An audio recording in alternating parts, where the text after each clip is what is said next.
Just as I'm about to collapse into the sheets, I heard a knock on the door.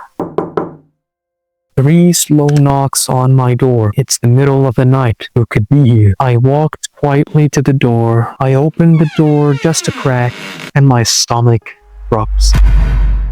2 big men dressed in perfectly pressed black suits, no emotions. One of them asked, "Are you Ethan?" I said, "Yes." "Who are you?" The other said flatly, "We need you to come with us." Now my mind is spinning. I thought about the bait I set, the wall of encryption, and suddenly a cold realization hits me. I might be in big trouble. They looked like they work in military intelligence. I was hesitant to go with them, and they noticed that. So they handcuffed me from the front and blindfolded me.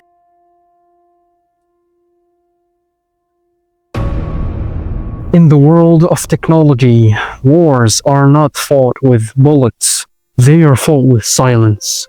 Invisible lines of code, having the power to destroy economies, shut down cities, or even take away lives. And all of that without a single bullet being shot.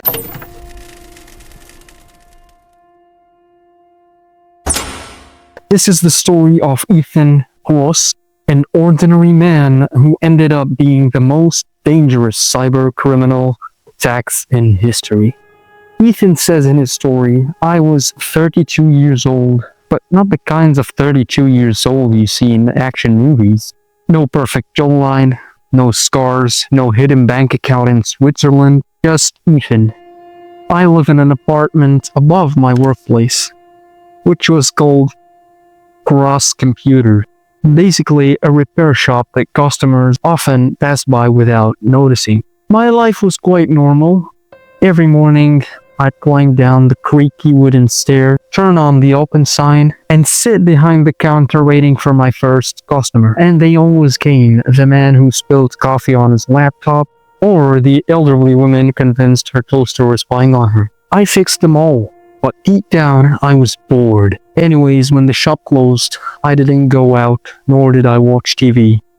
Instead, I climbed back upstairs, turned off all the lights, and powered my custom-built PC, the one machine I trusted with my secrets. No one looked at me twice. I was just a random man trying to pay the rent, sweating for minimum wage. But I had one thing that made me different. I was curious. I wanted to know what's behind computers, TVs, and network. I wanted to know how to get into these invisible roads that connected the whole world together. Ethan says, my learning journey started small. I watched YouTube videos about ethical hacking, tutorials on how websites work, and what made them vulnerable. In fact, I'd watch for hours after work. At first, it was like staring at random lines of code, but then I started picking up patterns. For example, HTML is for structure, CSS is for looks, and JavaScript is for performance and behavior. Until I stumbled on something that changed my life forever. Something I realized that I'm good at. Penetration testing. Sounds intense, right? It's basically hacking, but in a legal way. For example, when you find weaknesses or bugs in a system before the bad guys do, and go and report it to the owners of this system and win a bounty, which was a great sum of money. I didn't have fancy gears, but I learned to work on it. I installed free Linux-based systems that hackers and programmers use, just like Kali Linux, because as you know, there's Windows, Linux, and Mac OS. And usually hackers and programmers use Linux. And that's because Linux gives them more control, flexibility, and power, as well as it has pre-installed hacking tools in special versions. And most importantly, it has less detection. I started testing and using my new learned hacking techniques on my own network and Wi-Fi. And that's by trying to break into it using different tools that I've got and learned about. Then I try it on friends' network, with their permissions, of course. And this way I learned how attacks works without breaking the law. And as you know, if a guy wanted to try to access a device, both that guy's device and the target need to be connected to the same internet. Think of it as a boxer training on a punching bag instead of a person. Ethan also learned phishing, which means tricking people into giving their own passwords. And he also learned how to defend against it. Ethan says, this went for about 2 years. No classes, no degrees, just me, my bad computer, and a burning obsession. And that's until one night changed everything. I was on an online forum. A forum is like a message board where hackers, cybersecurity experts, and sometimes bad people hang out. Ethan says I wasn't doing anything illegal. I just like to read about cases and see how people solve them. That night, someone posted about something called SpectreNet. It's both a marketplace and a network where cybercriminals and undercover agents hang out. People there trade stolen data, hacking tools, and knowledge, and a lot more, like ID cards. But the scary part was that no one could trace it. No one ever could track where it came from, or even who made it. In fact, every time an agency got close to know who was behind this network, it would vanish, just like smoke. Ethan says, that post lit a fire in me. I don't know why, but I thought, what if I could find who's behind this network? What if I could trace it? Of course, this wasn't just a puzzle. This was the kind of thing that could get you on a government watch list or worse. So I started digging into this quietly. Most people don't realize what the internet we see is just the surface. Underneath, there's the deep web, which has normal but hidden stuff. And then comes the dark web, which is encrypted places where you need special browser or software to access. SpectreNet, from what I read, wasn't on any map. It was like a moving island, which makes it nearly impossible to trace or track where data and signals come from and their destination. I spent weeks just following tiny clues, weird server addresses, random code strings, and odd traffic patterns. I'd see signals going from one country to another, like from Germany to Singapore to Brazil in just a second. And that's called routing through multiple continents. Criminals use this to hide their real location. I kept trying to find tiny clues until one night I caught something. It was small like a hairline. A single server on SpectreNet was not moving its location like the rest. I couldn't get in, but I could poke at it. So I squeezed my brain and came up with a plan, which was to make a digital decoy. But what is a digital decoy? It's basically a fake target for criminals to attack, in which if they did, I would be able to trace their attack back to the real machine. You can think of it like leaving a wallet for a thief on the table, but inside this wallet, there's a GPS. Ethan says,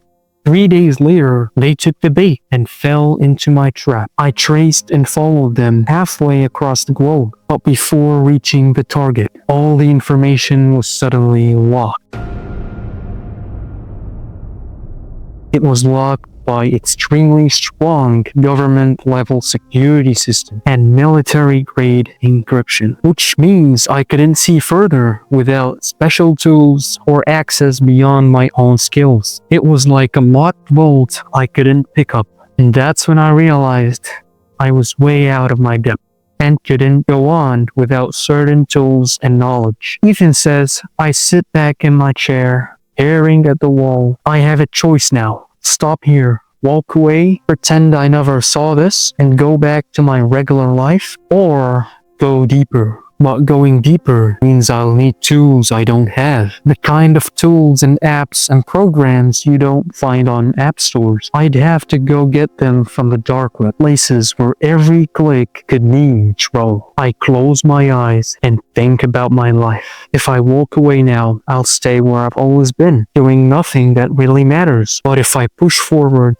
maybe I can do something good to this world. Maybe I could stop whatever's hiding in this network. I whispered to myself, I have to finish what I started. So I make my decision and I start saving up money for the tools I'll need. Every spare dollar I get, I put aside. And while I'm saving, I'm also studying and reading about this kind of encryption, learning how it works and how people bypass it. Then, 2 days later, it was just after midnight. My eyes were heavy. I closed my computer and headed towards my bed. Just as I'm about to collapse into the sheets, I heard a knock on the door. 3 slow knocks on my door. I froze and my heart was racing. I don't know why. It's the middle of the night. Who could be here? I walked quietly to the door, my bare feet on the cold floor. I opened the door just a crack, and my stomach drops. 2 big men dressed in perfectly pressed black suits. No smiles, no emotions. They didn't look like neighbors. They looked official. The kind of official you don't want knocking at midnight. One of them asked, "Are you Ethan?" I said, "Yes." "Who are you?" The other said flatly, "We need you to come with us, and when we arrive at the place, you'll know exactly who we are." Ethan says, "Now my mind is spinning." I thought about how far I've gotten into tracing this dangerous network, SpectreNet. I thought about the bait I set, the wall of encryption, and suddenly a cold realization hits me. I might be in big trouble. They looked like they worked in military intelligence. One of them gestured to the street. Parked there are huge, shiny black cars with tinted windows. It looked like something out of a mafia movie. I was hesitant to go with them, and they noticed that. So they handcuffed me from the front and blindfolded me. They guided me to the back seat, and the door shut with a heavy thunk. As we were driving, nobody spoke, and I could hear my own heart beat until we arrived, and I found myself in a gray room with security cameras. It was a cold,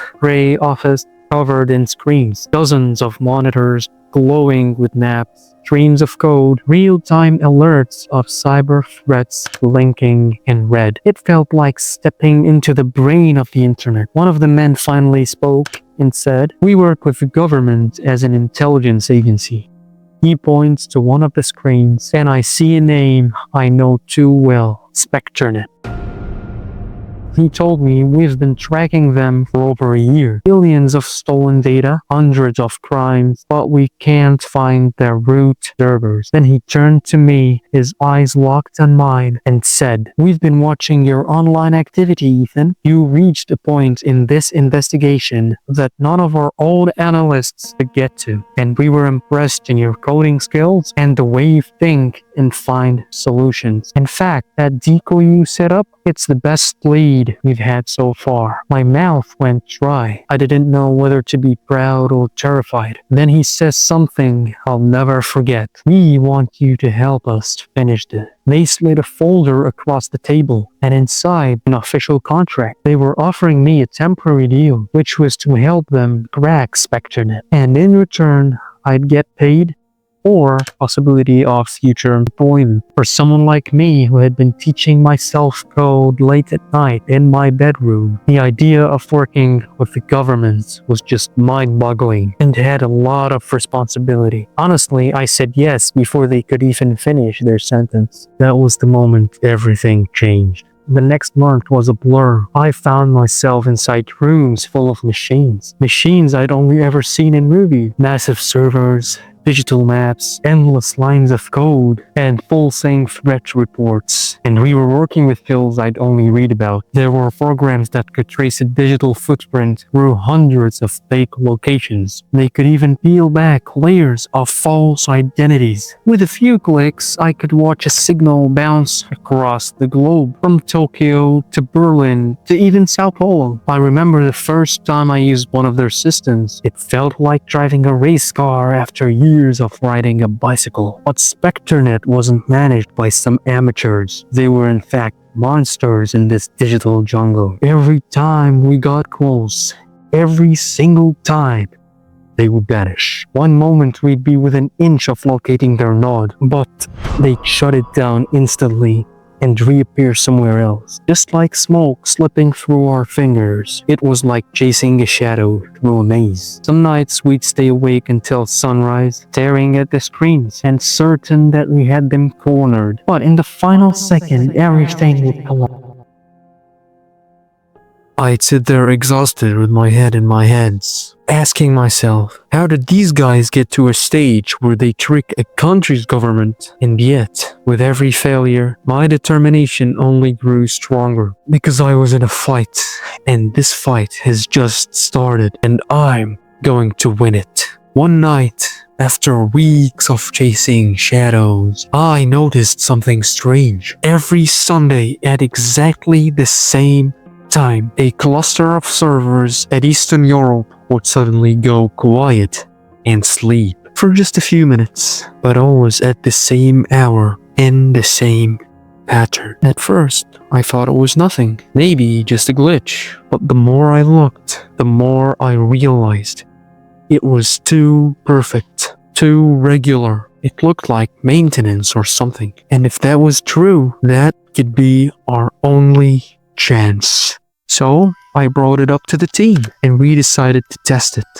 We prepared a special program, something called a Falcon key. It was designed to slip into systems quietly at the weak moments and copy everything. If my guess was right, we could sneak in while their defenses were down and grab everything we need. That was my plan. The night of the test, the entire room went silent. The only sound was the soft hum of the machines. My heart was beating so fast, I swore everyone could hear it. We were waiting for the exact second where SpectreNet's servers went dark and sleep as always. I hit enter and the Falcon key launched. For a few seconds, nothing happened. I felt sweat on my palms and started asking myself, what if I was wrong? What if we just gave away our position? But then, lines of data suddenly started pouring across the screens. It was SpectreNet's data.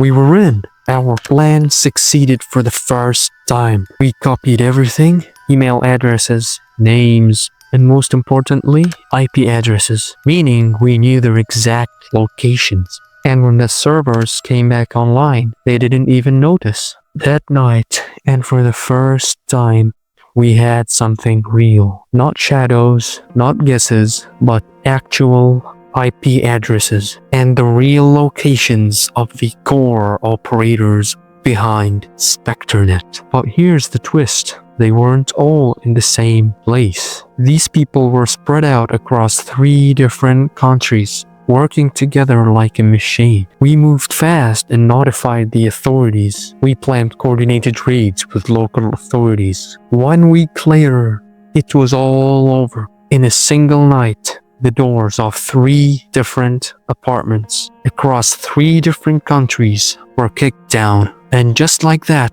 SpectreNet was gone. I sat there staring at the empty network logs. After months of chasing them, the silence felt unreal. But the story didn't end there. A few days later, they called me back into the gray office. This time, no temporary contract, no tests. They offered me a permanent position that pays a large sum of money. I looked down at my hands. The same hands that were pulling heavy gloves in a warehouse are now holding a government badge. I had a desk, a team, a mission to protect systems from dangerous people. Looking back, it wasn't just luck. It was years of obsession, trial, failure, and never giving up. And if you're wondering if I ever regret it, I don't.